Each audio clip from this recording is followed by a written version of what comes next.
Halo semuanya, selamat pagi, siang, sore bagi para penonton.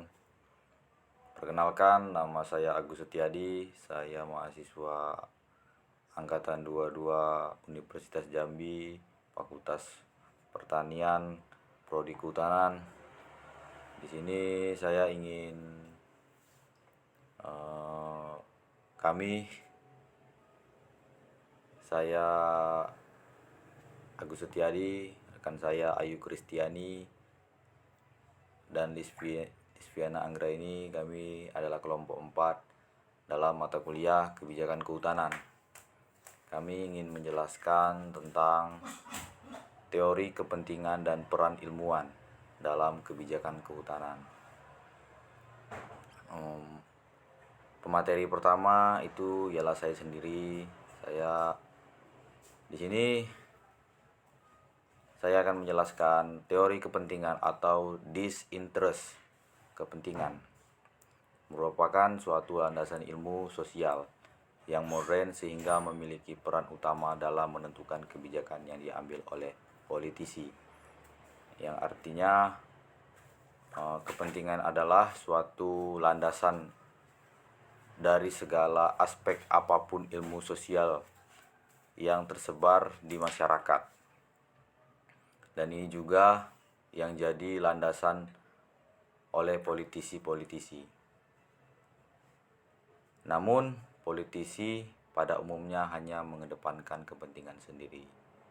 Pada dasarnya, manusia dapat saling berhubungan satu sama lain itu berdasarkan kepentingan atau kebutuhan. Karena saya sendiri beranggapan pada dasarnya manusia itu adalah makhluk individu, namun karena ketidakmampuan dan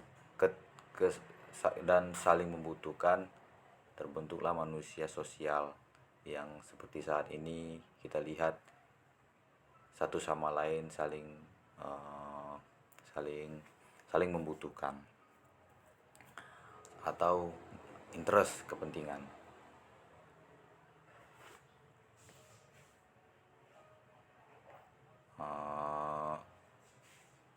Berikutnya, dalam pengelolaan sumber daya alam, upaya untuk melihat suatu kepentingan dapat dilihat berdasarkan 3 dimensi: ekologi, ekonomi, sosial. Ini biasanya yang kita kenal dengan prinsip lestari. Prinsip lestari ini di dalam kehutanan, saya ingat pesan dosen saya itu Pak Richard. Dia pernah mengatakan kita tidak boleh melihat hutan yang indah, bagus hutannya, terjaga, namun masyarakat di sekitarnya kelaparan atau susah. Itu bukan dari prinsip lestari, yang artinya bagaimana 3 aspek tersebut dapat keseimbangan dan keberlanjutan, berkelanjutan. Namun dalam bidang kehutanan, konflik kepentingan tidak hanya terjadi pada tata kelola hutan, tetapi juga terkait dengan tujuan individu dan umum. Ya, ini yang dinamakan stakeholder. Kepentingan dari kepentingan dan kepentingan. Tidak bisa dipungkiri di hutan Indonesia sendiri bukan hanya dikelola oleh Kementerian Kehutanan, namun di dalamnya terdapat juga hasil mineral yang mana itu dikelola oleh pertambangan, pemanfaatan hasil alam lainnya, hasil mineral lainnya, atau juga perkebunan, pertanian, mungkin juga perikanan. Namun hal-hal seperti inilah yang sebenarnya menyebabkan miskomunikasi hingga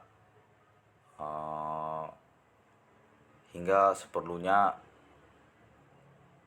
kita sebenarnya bisa berkolaborasi, namun karena adanya kepentingan satu sama lain hingga memang tidak mudah itu untuk berjalan dengan baik.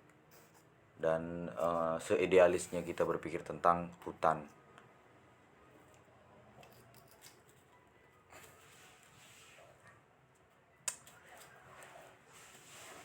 Ekologi, ekonomi, sosial yang biasa disebut dalam kehutanan itu prinsip lestari. Berikutnya, kepentingan global dan lokal. Sudut pandang kehutanan berdasarkan kepentingan global. Kepentingan global itu kan yang kita bisa tahu mereka membahas tentang perubahan iklim,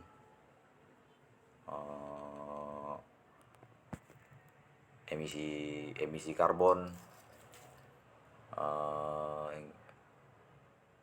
efek rumah kaca. Nah, hal-hal seperti ini tentu menjadi masalah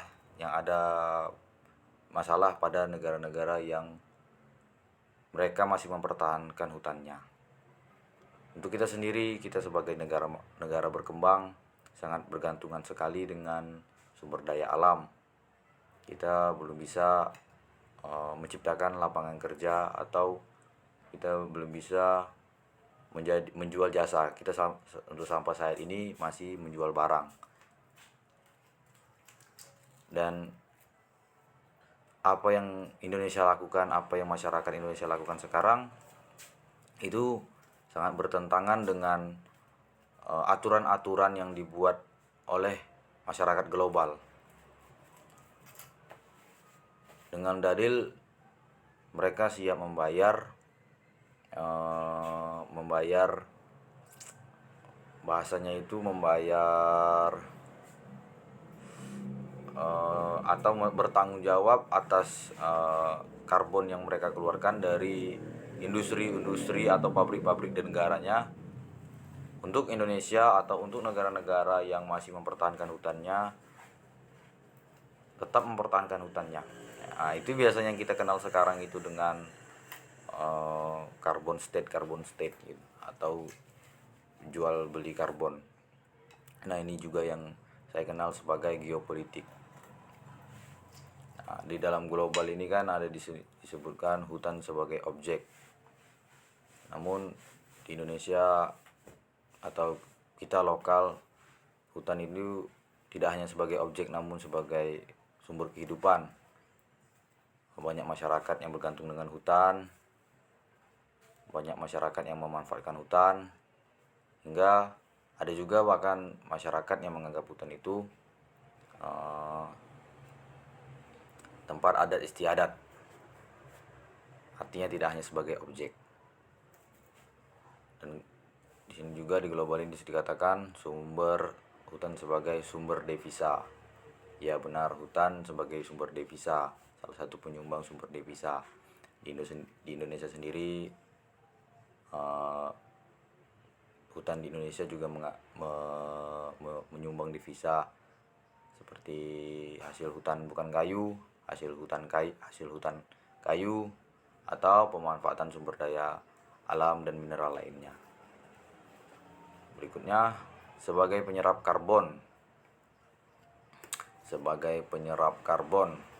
Ya, ini yang sedang seksi sekarang ini. Namun pada dasarnya Indonesia belum sepenuhnya bisa bergantung hanya pada mempertahankan hutannya untuk sebagai penyerap karbon secara global. Karena Indonesia sendiri yang sebelumnya saya katakan, Indonesia belum mampu untuk menjual jasa, namun Indonesia masih sampai saat ini masih menjual barang, karena Indonesia yaitu negara berkembang yang sangat butuh banyak masih butuh banyak lagi inovasi. Ini kepentingan lokal sebagai sumber kehidupan, seperti yang saya katakan tadi, spiritual dan wisata alam yang menyehatkan. Nah, karena hutan Indonesia yang indah dan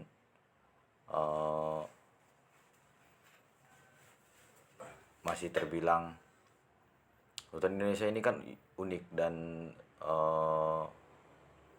tidak di banyak tempat bisa ditemui gitu. Kekayaan hutan di Indonesia itu baik dari keberagaman spesies hewannya, floranya, atau keindahan alamnya. Maka dari itu masyarakat lokal bisa memanfaatkan itu untuk sebagai pariwisata agar daerahnya sendiri bisa dikenal dan dapat memajukan daerahnya masing-masing di Indonesia. Berikutnya sebagai lahan pertanian, perkebunan, dan pembangunan. Ya, yang saya katakan tadi, Indonesia tidak sepenuhnya bisa dikatakan, kita tidak bisa mengatakan hutan harus lestari, hutan harus indah. Kita perlu juga memikirkan sosial, budaya, ekonomi di sekitarnya. Kita juga masih butuh yang namanya pertanian, perkebunan, dan pembangunan, yang mana hal itu harus seimbang dan balance.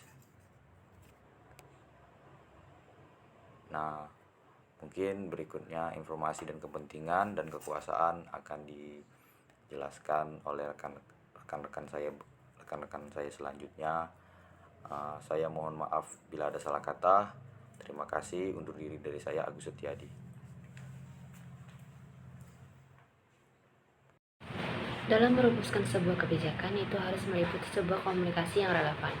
Syarat sebuah komunikasi yang relevan dengan kebijakan yaitu meliputi analisis kebijakan, adanya penataan konten kebijakan, komunikasi yang interaktif, dan pemanfaatan ilmu pengetahuan.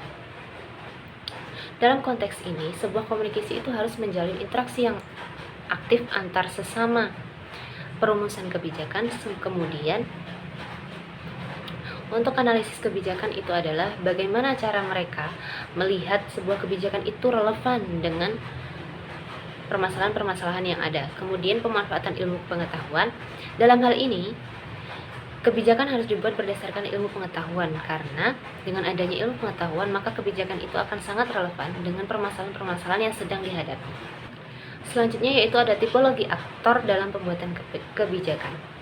Tipologi artinya adalah pengelompokan berdasarkan tipe-tipenya. Tipologi menurut Charles O. Jones dan Wahab pada tahun 2004, ada beberapa tipologi menurutnya. Yang pertama ada golongan inkrementalis, yang kedua golongan rasionalis, yang ketiga golongan reformis, dan yang terakhir yaitu golongan teknisi. Pada golongan yang pertama yaitu golongan inkrementalis. Golongan inkrementalis ini adalah golongan aktor yang sering pro terhadap sebuah rumusan kebijakan yang sedang dilakukan, atau biasa disebut pro status quo. Dalam hal ini, yang termasuk dalam tipologi aktor golongan inkrementalis adalah para pejabat dan birokrat. Hal ini karena pejabat dan birokrat hanya berwenang untuk melakukan penilaian dan melihat bagaimana sistem itu dapat dijalankan atau tidak. Dan kemudian apabila ada kesalahan, para birokrat dan pejabat ini hanya mengusulkan segera untuk melakukan revisi ulang. Yang kedua yaitu golongan rasionalis. Golongan rasionalis itu umumnya adalah para konsultan dan akademisi yang profesional. Hal ini karena rasional artinya adalah berpikir secara logis dan masuk akal, dan para akademisi dan konsultan yang profesional ini memiliki skill atau memiliki kemampuan untuk melakukan analisis berdasarkan pola pikir yang logis dan dapat dikaji secara ilmiah. Mereka bertugas untuk mengumpulkan sebanyak-banyaknya fakta-fakta dan permasalahan yang ada, kemudian dianalisis dan membentuk sebuah kebijakan. Yang selanjutnya adalah golongan reformis. Pada golongan reformis, ini biasanya adalah sekelompok orang yang tidak sepakat atau sering melakukan kontra terhadap rumusan kebijakan baru. Karena pada golongan reformis mereka hanya memikirkan kepentingannya sendiri tanpa memikirkan kepentingan kelompok yang besar, dan mereka tidak terlalu berpikir secara mendalam terkait dengan bagaimana nantinya sistem kebijakan ini dapat berjalan dengan baik atau tidak. Yang selanjutnya yaitu ada golongan teknisi. Pada golongan teknisi ini fokus pada detail teknisi. Namun, dalam golongan teknisi ini memiliki kekurangan, yaitu mereka kurang memahami filosofi tentang kebijakan itu sendiri, sehingga mereka menjadi implementer yang baik apabila di lapangan, namun mereka tidak disarankan untuk mengikuti proses kebijakan selama di ruangan pada saat perumusan kebijakan baru. Materi selanjutnya adalah tipologi ilmuwan dalam proses pembuatan kebijakan. Peran ilmuwan dalam pembuatan kebijakan telah menjadi perdebatan yang panjang. Perbedaan dengan peran pengambilan kebijakan, ilmuwan berperan dalam penyedia opsi kebijakan dan bukan memutuskan kebijakan. Artinya, ilmuwan berperan dalam mengumpulkan fakta, memberikan opsi, dan prediksi yang menentukan kebijakan. Dalam area pembuatan kebijakan, ilmuwan berusaha untuk memainkan peran positif dalam pembuatan kebijakan. Penguatan peran ilmuwan sangat diperlukan dalam proses demokrasi untuk perumusan dan hasil kebijakan yang baik. Nah, menurut Pilki, ada 4 jenis peran ilmuwan dalam proses pembuatan kebijakan. Yang pertama ada ilmuwan murni, yang kedua ada ilmuwan pekerja, yang ketiga ada ilmuwan pembela isu, dan yang keempat ada ilmuwan sebagai perantara jujur bagi alternatif kebijakan. Nah, yang pertama ada penemuan murni. Penemuan ini pada umumnya tidak tertarik pada proses pengambilan keputusan dan hanya berminat sebagai informasi mendasar yang berkaitan dengan bidang ilmu yang digelutinya dalam forum terbitan ilmiah. Nah, yang kedua, ilmuwan pekerja. Ilmuwan pekerja ini berperan sebagai narasumber yang bekerja secara langsung dalam memberikan opsi pengambilan keputusan di suatu instansi, siap untuk menjawab pertanyaan-pertanyaan dari para pembuat keputusan dengan pola pikir yang sejalan dengan kepentingan institusi tempatnya bekerja. Nah, yang ketiga ada ilmuwan pembela isu.